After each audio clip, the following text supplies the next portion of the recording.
Depuis 1982, les villes de Paris, Lyon et Marseille sont soumises à un mode de scrutin différent de toutes les autres communes de France lors des élections municipales.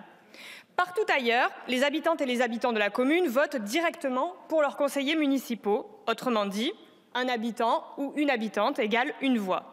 À Paris, Lyon et Marseille, les électrices et les électeurs votent pour des candidates et des candidats dans leur arrondissement ou leur secteur, dont une partie siège au conseil municipal de la ville et cette partie élit dans un second temps et de manière indirecte le maire ou la maire.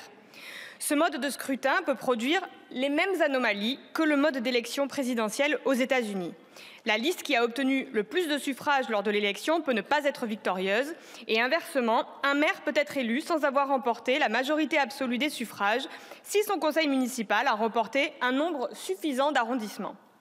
Un tel fonctionnement a pour résultat d'éloigner les électrices et les électeurs du processus de décision politique municipale. Par ailleurs, dans un contexte où de plus en plus de citoyennes et de citoyens s'abstiennent au moment des élections, exception faite des législatives de 2024 où le sursaut de participation avait permis au nouveau Front populaire de remporter les élections. Il y a intérêt à resserrer le lien entre les électeurs et les élus et à rendre les élections plus compréhensibles et plus directes partout dans toutes les communes. Évidemment, nous ne sommes pas dupes sur les motivations qui ont poussé le groupe macroniste à proposer cette loi maintenant. Nous ne sommes pas sans ignorer quel est le résultat de négociations de couloir entre l'actuel ministre de la Culture et l'Élysée.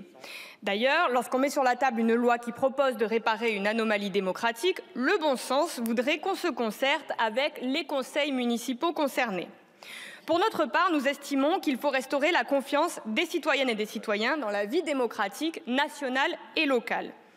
Dans notre campagne pour la 6e République, et j'en profite pour rappeler qu'il est possible de signer la pétition sur le site de l'Assemblée nationale, dans cette campagne, nous faisons précisément le constat que la crise démocratique majeure que nous traversons doit nous pousser à remettre le peuple au centre des décisions politiques, alors que la 5e République est organisée pour tenir les citoyens loin des institutions. Permettre l'intervention démocratique des citoyens passe par une meilleure compréhension du scrutin municipal et par l'instauration d'outils favorisant la participation populaire pour que les citoyennes, les citoyens pèsent et participent aux décisions qui les concernent au premier plan. Nous proposons ainsi de confier aux communes la possibilité d'organiser des débats citoyens, d'instaurer un référendum d'initiative citoyenne locale avec la possibilité de révoquer un élu, de proposer des mesures et des sujets à l'ordre du jour d'une assemblée ou encore d'abroger une loi ou une disposition. Évidemment, cela ne peut pas se faire sans garantir aux communes des moyens d'action et donc des moyens financiers, alors que la loi de finances pour 2025, passée par 49.3, a coupé 2,2 milliards dans le budget alloué aux collectivités. C'est autant d'argent en moins pour le financement des services publics ou dans la nécessaire planification écologique dans laquelle les communes ont un rôle à jouer au premier plan. C'est pourquoi à la France insoumise, nous avons censuré le budget et le gouvernement à chaque fois que l'occasion s'est présentée. Nous considérons que cette proposition de loi constitue une avancée démocratique. Elle permet d'aligner au moins partiellement les villes de Paris, Lyon et Marseille sur le mode de scrutin qui s'applique dans le reste des communes françaises avec un scrutin proportionnel à 2 tours.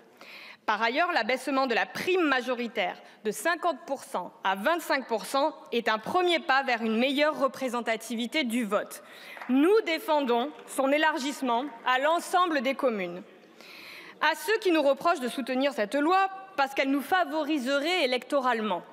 D'abord, merci pour l'hypothèse. Je pourrais rétorquer qu'ils n'ont pas vu de problème à être favorisés par une dérogation au mode de scrutin de droit commun depuis plus de 40 ans. Nous sommes constants dans nos principes et en démocratie, chaque voix doit peser de manière équivalente. Parce que nous sommes attachés au suffrage universel, au respect de la pluralité des opinions à travers la proportionnelle, aux principes démocratiques, la France insoumise votera en faveur de cette proposition de loi. Enfin, nous continuerons de porter une nouvelle culture démocratique dans les communes en encourageant l'intervention populaire dans les prises de décision au-delà de l'élection de leurs représentants.